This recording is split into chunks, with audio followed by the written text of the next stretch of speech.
আ সামি আপনাকে যুক্ত করা হয়েছে বলেন আপনি। আম হ্যালো ভাইয়া আমার কথা শুনতে পাচ্ছেন? হ্যাঁ, শুনতে পাচ্ছি বলেন। ভাইয়া আমার হচ্ছে মানে কিছু প্রশ্ন আছে। আমি হচ্ছে মানে এবারে হচ্ছে ইসলাম সম্পর্কে আমার অতটা ধারণা নাই। তবে আমি যতটুকু মানে প্রচলিত মানে বাবা-মার থেকে মানে বিভিন্ন মসজিদ থেকে শুনেছি। তবে এই যে আপনারা যেই নাস্তিকতা নিয়ে বিভিন্ন পড়াশোনা করে বা আপনার যে ভুলটা ভাঙছে, এই মানে কি মানে সোর্স গুলো মানে কই থেকে আপনি পড়াশোনা করছেন? কি বিষয়গুলো পড়াশোনা করছেন? মানে এই সত্যর সন্ধান আমরা কি বিষয়গুলো নিয়ে আমরা মনে করেন যে যারা মানে এখন ইন্টারমিডিয়েট লেভেল অবস্থায় আছি মানে পড়বো আরকি। পরে এই বিষয়গুলো মানে জানবো আপনার মতো আরকি। এই বিষয়টা যদি একটু বলতেন। আচ্ছা, এটা তো ১ টা ২ টা বই পড়ে যে সবকিছু জেনে যাওয়া যাবে সেটা তো না। মানে আমরা যারা একটা এই গাইডলাইন বিষয় যদি একটা সংক্ষেপে একটা দিতেন, একটা গাইডলাইন যে কিভাবে কি পড়বো, কতটুকু মানে পড়ার এই তো কোনো সমস্ত শেষ নেই। মানে হ্যাঁ, কই থেকে শুরু করব? এই সমস্ত বিষয় নিয়ে আলোচনা করতে হলে ফিলোসফি মানে দর্শন সম্পর্কে পড়ালেখা করতে হবে, সাহিত্য পড়ালেখা করতে হবে, বিজ্ঞানের বিভিন্ন বই পড়তে হবে। এখন জি। বাংলাদেশের শিক্ষা ব্যবস্থা সেখানে তো এই বইগুলা পড়তে উৎসাহিত করা হয় না। বিভিন্ন ধরনের বাইরের বই, বিদেশি বই। এই জিনিসগুলা পড়তে তো উৎসাহিত করা হয় না। এটার কারণে আপনারা হয়তো অনেকেই তেমন কোনো বই বাইরের কোনো বই তেমন একটা পড়েন না। কিন্তু আমাদের সময় যখন ছিল আমরা তখন প্রচুর পরিমাণে বই পড়তাম। আ অন্যরা বই পড়তো, আমরা কিন্তু অনেক সময় লাইব্রেরি পড়ে শেষ করে ফেলতাম। আমার এরকম মানে ইয়া ছিল যে আমি লাইব্রেরিতে ঢুকে টানা শুরু করতাম এই পাশ থেকে ওই পাশ পর্যন্ত একটা তাক শেষ করতাম। এইভাবে আমাদের পড়ালেখা আমরা করেছি। কিন্তু এখন আপনাদের সময়ে আপনারা নিশ্চয়ই এরকম এখন তো সোশ্যাল মিডিয়ার যুগ। এখন তো খুব দ্রুত মানুষ সবকিছু পেতে চায়। যেমন শর্ট ভিডিও মানুষ দেখে। এখন তো আর বড় সিনেমাও মানুষ দেখে না। এখন শর্টের উপরে মানে ৩০ সেকেন্ড ৪০ সেকেন্ডের রিলস দেখে মানুষ। তার মানে হচ্ছে মানুষের স্বভাব অনেক পরিবর্তন হয়েছে। এই দীর্ঘ সময়ের মধ্যে মানুষের অভ্যাস, মানুষের মানে খুব দ্রুত মানুষ এখন আ পেয়ে যেতে চায় আসলে। কিন্তু এই পড়ালেখা বা জ্ঞান অর্জনের বিষয়টা তো এত সহজ না। এটার জন্য দীর্ঘ একটা সময় লাগে, ধৈর্য লাগে এবং ধীরে একটা স্টেপের পর আরেকটা স্টেপে যেতে হয়। এখন এটাও আমি বুঝি যে আপনাদের সময়টা ভিন্ন রকম। আমাদের সময়টার মতো আপনাদের সময়টা না। আপনারা হয়তো এত পড়তে পারবেন না। এই কারণে যেই কাজগুলা করতে পারেন, কিছু বই আমি সাজেস্ট করতে পারি যেগুলো সংশয়.com এ অলরেডি দেয়া আছে। যেমন 'সফির জগৎ' একটা বই আছে। সেই বইটা আপনি পড়তে পারেন। সেটা ফিলোসফির যে মানে বেসিক মানে একদম ফাউন্ডেশন সেই ফাউন্ডেশনটা আপনার তৈরি করে দিবে। এরপরে আপনি পড়তে পারেন আরজ আলী মাতুব্বরের রচনা সমগ্র পড়তে পারেন। একই সাথে আপনি পড়তে পারেন ভারতের প্রবীর ঘোষ নামক একজন লেখক আছেন। উনার 'লৌকিক নয় অলৌকিক' এই বইটা একটা সিরিজ ৫ টা খণ্ডের। এই বইগুলো আপনি আগে পড়তে পারেন। এইগুলা পড়লে আপনার বেসিক যে বিষয়টা সেই বিষয়টা আপনার ক্লিয়ার হবে। এরপরে আপনি কোরআন হাদিস, তাফসির, সিরাত এগুলা পড়া শুরু করতে পারেন। এগুলা তখন পড়লে তখন অনেক কিছুই আপনার কাছে আপনি বুঝতে পারবেন যে অনেক কিছুই সেখানে কি প্রবলেম আছে বা কি সমস্যা আছে। জি ভাইয়া। এর বাইরে যদি আরো কিছু বইয়ের নাম সাজেস্ট করতেন আমি লাইভ শেষে টেনে ওটার বইয়ের নামগুলো আমি নোট করে নিতাম। এভাবে তো মনে রাখা সম্ভব না। আরো বেশ এখন কয়েকটা বইয়ের বইয়ের নাম। নাম বলতে গেলে তো অনেক বইয়ের নাম বলা যায়। আপনি একটু সংশয়.com এর গ্রন্থাগার লাইব্রেরি সেকশনটা একটু ঢোকেন। ওইখানে দেখেন অনেকগুলা বই আছে। ওইখানে যেই বইগুলা আছে সেগুলা সবগুলাই মোটামুটি খুবই জরুরি বই। ওইগুলা ডাউনলোড করে পড়া শুরু করেন তাহলে। জি। তবে ভাইয়া একটা আম আ মানে একটা হাদিস নিয়ে একটা প্রশ্ন ছিল। আমি এটা হাদিসে শুনছি কিনা। আমি সার্চ করলাম বুখারী হাদিসের ২৫৬ নাম্বার মেবি হাদিসে আছে যে, এ একটা মুমিন যদি আরেকটা মুমিনের যদি দোষ গোপন রাখে তবে কিয়ামতের দিনে আল্লাহ তাআলা তার দোষ গোপন রাখবে। তো এই যে মানে দোষ গোপন রাখবে। এখন তো মানে এরকমও বলা আছে যদি কেউ কাউকে সে ফর এক্সাম্পল কেউ কাউকে হচ্ছে ধর্ষণ করতিছে, সেখানে নাকি ৩ টা সাক্ষী ছাড়া, সেসহ ৪ জন ছাড়া মানে তাকে আরকি মনে করেন যে ইয়ে করা যাবে না আরকি। তো এই বিষয়টা মানে হ্যাঁ। আমার সামনে একটা মানে শিশুকে মানে জোর জবরদস্তি করে একটা ধর্ষক নিয়ে যাচ্ছে আরকি তো সেটা আমি বাধা দিতে পারব না। মানে এটা আমার খুব মানে মানে কষ্টদায়ক আর খুবই আরকি ইয়ে লেগেছে। আপনি এই বিষয়টা যদি একটু বলতেন। হ্যাঁ, এই ইসলামের বিধান হচ্ছে, ইসলামের শরীয়তের বিধান হচ্ছে ৪ জন পুরুষ সাক্ষী, মুসলিম পুরুষ সাক্ষী হতে হবে এবং সেই ৪ জন সাক্ষী স্বাধীন মানুষ হতে হবে। কৃতদাস হলে হবে না। সেই ৪ জন পুরুষ সাক্ষী হবে এবং সত্যবাদী হবে, স্বাধীন মানুষ হবে। এইরকম তারা যদি একদম স্বচক্ষে আ হুম, সুরমাদানির ভিতরে যেভাবে ঢুকে যায়, ওই যে ধরেন এই যে সুইয়ের ভিতরে যেভাবে সুতা ঢুকানো হয়, দেখেছেন এটা? জি। এইরকম এইভাবে আপনার দেখতে হবে যে সাক্ষীদেরকে এই অবস্থায় দেখতে হবে। তারা যদি এই অবস্থায় দেখে তখন এই ৪ জন সাক্ষী দিতে পারবে। সাক্ষী দিলে তখন সেটার মানে শাস্তি হবে। কিন্তু এরকমের সাক্ষ্যে ৪ জন পুরুষকে নিয়ে তো কেউ কোন মেয়ে ধর্ষিত হইতে যায় না, তাই না? এটা তো একটা অসম্ভব অবাস্তব ব্যাপার। যে ৪ জন সাক্ষী নিয়ে কোন মেয়ে যাবে ৪ জন সাক্ষী নিয়ে ধর্ষিত হইতে? ৪ জন সাক্ষী না ওই ধর্ষণটা একটা উদাহরণ, একটা এক্সাম্পল দিলাম আরকি। হ্যাঁ, সেটা আমিও বলছি যে এই যে আ এবং এই জিনিসটা বলা আছে যে আ একজন আপনি ঠিকই বলেছেন যে মুসলিমের দোষ ত্রুটি গোপন রাখলে সেটা আল্লাহও তার দোষ ত্রুটি গোপন রাখবে। এটা হাদিসে বলা আছে। অনেকগুলো হাদিসই বলা আছে। হাদিসটা আমি একটু বের করি। বের করে তারপরে সেটা নিয়ে কথা বলি এবং এই হাদিসের ভিতরে আরেকটা প্রবলেম আছে, আরেকটা জিনিস আছে যেটা আরো মারাত্মক। আ যেটা আমরা এখান থেকে দেখে নিই যে এখানে কি আছে হাদিসটার মধ্যে। ১ম এ আমরা রিয়াজুস সালেহীন গ্রন্থ থেকে দেখি হাদিসটা। এখানে কি লেখা আছে? রিয়াজুস সালেহীন গ্রন্থে যেটা বলা আছে আ মুসলিমের দোষ ত্রুটি গোপন রাখা জরুরি এবং বিনা প্রয়োজনে তা প্রচার করা নিষিদ্ধ। এটা হচ্ছে রিয়াজুস সালেহীনের ২৪৫ নম্বর হাদিস। এখানে বলা হচ্ছে নবী সাল্লাল্লাহু আলাইহি ওয়াসাল্লাম বলেছেন, "যে দুনিয়াতে কোন বান্দার" মানে এখানে মুসলিমের দোষ গোপন রাখে, আল্লাহ তাআলা কিয়ামতের দিন তার দোষ গোপন রাখবে। এটা হুম, বুখারীতেও আছে, মুসলিমেও আছে। আচ্ছা ঠিক আছে। এখন আমরা এই হাদিসটা একটু পড়ি। এই হাদিসটার ভিতরে একটা ঘটনা আছে। সেই ঘটনাটা আমাদের জানা দরকার। তিরমিজি শরীফের ইসলামিক ফাউন্ডেশন থেকে প্রকাশিত হওয়া ৩১১৫ নম্বর হাদিস। এটা একটা সহিহ হাদিস। এই হাদিসে যেটা বলা আছে আমরা সেটা একটু পড়ি। দেখে নিই এটা সহিহ হাদিস কিনা। না, না এটা একটা হাসান হাদিস। এই হাদিসটার মান হচ্ছে হাসান। মানে সহিহরই আরেকটা প্রকার। এই হাদিসে বলা আছে যে এক আ এ একজন লোক, একজন সাহাবী বলতেছে, "এক মহিলা একবার আমার কাছে খেজুর কিনতে আসলো। আমি বললাম, 'ঘরে আরো ভালো খেজুর আছে।' সে তখন আমার সাথে ঘরে প্রবেশ করল। আমি তার দিকে ঝুঁকে তাকে চুমু দিই।" মানে ওই মোহাম্মদের সাহাবীটা সে করছে কি কৌশলে মেয়েটা খেজুর কিনতে আসছিল, মেয়েটাকে ঘরের ভিতর ঢুকাইছে চালাকি করে। চালাকি করে ঢুকায় তারপর দিছে একটা চুমা। চুমা দিছে নিশ্চয়ই অন্য কিছু করছে, গায়ে হাত-টাত দিছে নিশ্চয়ই অন্য কিছু। এইখানে বর্ণনাতে বলা আছে চুমু দিছে। কিন্তু ঘরের ভিতর নিয়ে তো আর নিশ্চয়ই শুধু চুমুতে সে মানে শেষ করে নাই কাম। অন্য কিছু নিশ্চয়ই করছে, গায়ে-টায়ে হাত-টাত দিছে। পরে আবু বকরের কাছে এসে এই বিষয়টি বললাম। তিনি বললেন, আবু বকর তারে ওই সাহাবীরে বলল, "নিজের মধ্যে তা গোপন রাখো আর তওবা করো। এ বিষয়ে কাউকে জানাবে না।" মানে আবু বকর যে একজন সে পরবর্তীতে খলিফা হইছে, যে মুহাম্মদের সবচাইতে ঘনিষ্ঠ মানে বন্ধু এবং সঙ্গী, সবচাইতে বিখ্যাত সাহাবী। সে এই শয়তানটারে, এই বদমাইশটারে বলতেছে, "তুমি এই জিনিসটা নিজের মধ্যে গোপন রাখো আর তওবা করো। এই বিষয়টি কাউকে জানাবে না।" কিন্তু অনুশোচনায় আমি স্থির থাকতে পারলাম না। ওমর এর কাছে গিয়ে বিষয়টি বললাম। তিনিও বললেন, "নিজের মধ্যেই তা গোপন রাখো আর তওবা করো। এ বিষয়ে কাউকে জানাবে না।" কিন্তু অনুশোচনায় আমি স্থির থাকতে পারলাম না। এরপরে গিয়ে সে নবী মুহাম্মদরে গিয়ে বলছিল, নবী মুহাম্মদ তারে শাস্তি দিছিল একটা।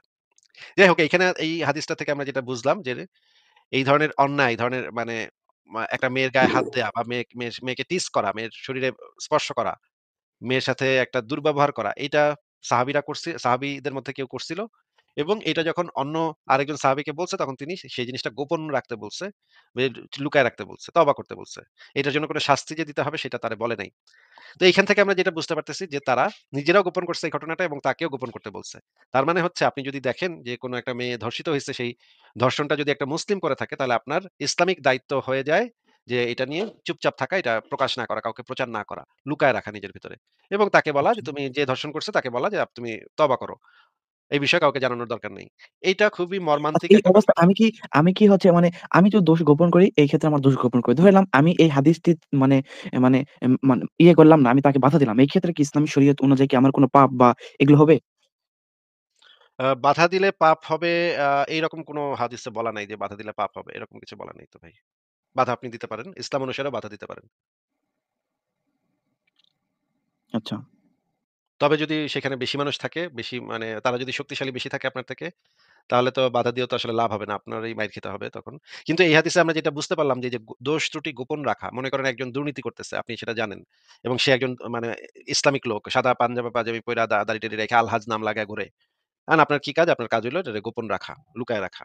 এটা তো ঠিক না, তাই না? একটা মানে অন্যায়কে দেখলে তো সেটা উচিত আপনার যে এটা হ্যাঁ, মানে বলেন। এই হাদিসটা কি কোনভাবে জাল-টাল ইস্যু হতে পারে? কারণ এটা মানে আমি শুনছি ইসলাম ধর্ম আরকি অনেক মানে শান্ত মানে শান্তির ধর্ম। তবে এখানে মানে আমার খুবই মানে কষ্টদায়ক লাগেছে যে একজন মানে নির্যাতিত হচ্ছে, মানে সেই অবস্থায় আমাকে মানে আরো ৩ জন নিয়া অবস্থায় আমি তাকে হচ্ছে মানে বাধা দিতে পারবো। সেই ক্ষেত্রে তার বিচার হবে। কিন্তু আমি আমার নিজ থেকে আমি মানে তাকে যে বাধা দিতে পারব না। এটা তো মানে খুবই অমানবিক আমার কাছে মনে হচ্ছে আরকি। যদিও আমি ইসলাম ধর্মের।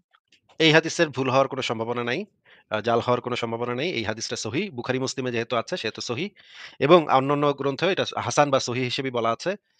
এখন আপনি এই হাদিস দেখে যদি আপনার কাছে এরকম খারাপ মনে হয়, আমার কাছে তো ভাই এরকম হাজার তিনেক হাদিস আছে যেগুলা আরো বমি আসে। দেখলে বমি আসে, পড়লে বমি আসে। তখন ওইগুলা দেখলে আপনি কি করবেন? ঠিক আছে সামি, আপনার যদি আর কোনো প্রশ্ন না থাকে তাহলে আজকে আপনাকে জি, আমরা বিদায় জানাই। আপনি ভাইয়া ওই বইগুলা হ্যালো? পড়েন। ভাইয়া হ্যালো? বইগুলা পড়ে আবার আসেন। তখন লাস্ট আপনার সাথে একটা কোয়েশ্চেন করতে পারি ভাইয়া? হ্যালো? হ্যাঁ, বলেন, হ্যাঁ, বলেন।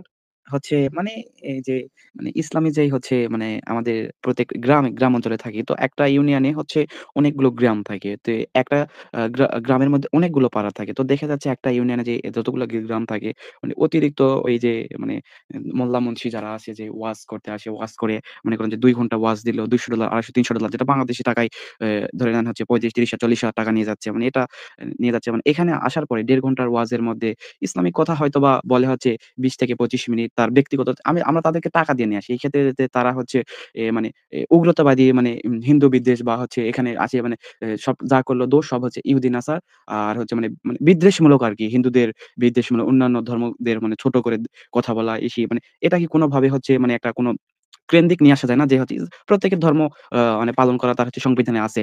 তবে এটাকে কোনো ভাবে নিয়মের মাধ্যমে নিয়ে আসা যায় না যে হচ্ছে বাংলাদেশের যে প্রত্যেকটা যেই ওয়াজ মাহফিল হবে সরকার থেকে হচ্ছে মানে একটা নিয়ম নিয়ে আসবে এবং মানে উগ্রতাবাদী বা কোনো হচ্ছে বিদ্বেষমূলক কোনো কথা বলতে পারবে না। এ এ এটা কি মানে করা সম্ভব মানে কোনোভাবে? মানে এটা এই তো ক্ষেত্রে মোল্লা মুন্সিরা উন্নত বের বিশ্বে হচ্ছে উন্নত মোল্লা বিশ্বে মুন্সি সকল পৃথিবীতে এটা করা সম্ভব। কিন্তু বাংলাদেশে তো করলে তৌহিদি যে মুমিনেরা চিল্লা চেঁচামেচি শুরু করবে এবং আন্দোলন শুরু করবে। তখন বলবে আমাদের ধর্ম করতে দেয়া হচ্ছে না। তারা এই জঙ্গিবাদী কথাবার্তা বলবে, তখন যদি কেউ বাধা দেয় বলবে যে আমাদেরকে আমাদের ধর্মীয় অনুভূতিতে আঘাত করছে। কটূক্তি করেছে, আমাদের ধর্ম নিয়ে কটূক্তি করেছে এরা। এরা আমাদেরকে ধর্ম করতে দেয় না।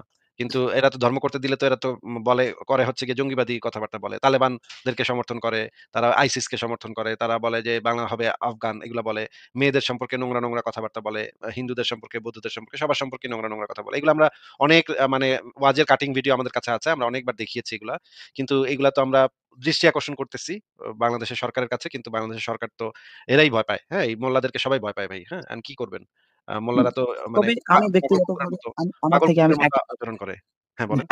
আমি আমার হচ্ছে ব্যক্তিগতভাবে যদি আমি মানে আমার হচ্ছে গ্রামেই যদি ওই ওয়াজ মাহফিল বা আমার মানে সাইটে গ্রামে বা পাড়ায় আমি যদি কথা বলি সেখানে মানে আমাকে মানে ইসলাম বিরোধী বা ইসলাম বিদ্বেষী ভাবে মানে ট্যাগ লাগিয়ে দিবে। এই ক্ষেত্রে মানে আমার ফ্যামিলি বা আমার চলার পথে মানে অনেক মানে সমস্যা করবে। আর আমি তো মানে আমার তো হ্যাঁ, হ্যাঁ, সামর্থ্য নেই এরকম ভাবে কোনো কিছু। এখন অবশ্যই। যদি এরা কোন এই কাজ রকম এই ভাবে কাজ কোনো কখনোই সিস্টেমের এই কাজ ভাই কখনোই আমি করতে একটু বলি। যাবেন না। ভাই এই কাজ কখনোই করতে যাবেন না যে তাদেরকে গিয়ে একটা প্রশ্ন করলেন বা তাদেরকে বিরোধিতা করলেন। এই কাজ কখনোই করতে যাবেন না।